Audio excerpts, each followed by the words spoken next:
magdamag. Nanatili sa Parañaque Integrated Terminal Exchange o PTEX ang ilang pasahero para mag-abang ng biyahe pauwi sa kani-kanilang mga probinsya ngayong pong Semana Santa. At live mula sa PTEX, nasa frontline ng balitang yan, si Hannibal Talete. Hannibal, good morning. Gano'n nakarami ba pasahero dyan sa PITX?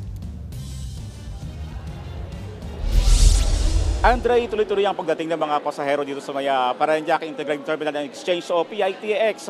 At ilan sa mga pasahero hirap makakuha ng ticket dahil nga nagkakapunuan na ang biyahe, Andre. Ayon sa ilang pasaherong nakausap natin dito, hirap na raw silang makakuha ng ticket, lalo ngayong yung mga uuwi ng Bicol. Fully booked na ang biyahe ng air-conditioned buses papuntang Daet, Camarines Norte hanggang April 18. Pero may mga extra boost na rin na dineploy para maisakay ang mga pasahero.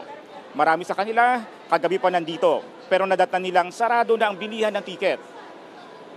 Dahil dyan, magdamag silang nasa terminal. Nagrereklamo naman ang ilang pasahero na galing na NAIA. Tinataga raw sila ng pamasahe ng mga taxi papunta rito sa PITX. Samantala, mahigpit pa rin ang seguridad dito sa terminal, Andre. Lahat ng bumababa rito ay kailangan sumailalim sa inspeksyon ang kanilang mga bagahe. At may mga K9 unit din na deploy dito sa terminal.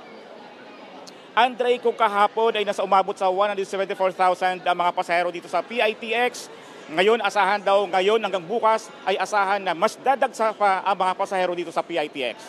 Balik sa iyo, Andre. Maraming salamat, Hannibal Talete. Mga kapatid, Chiki Roa Puno po. Simulan ang inyong araw na puno ng impormasyong kapaki-pakinabang.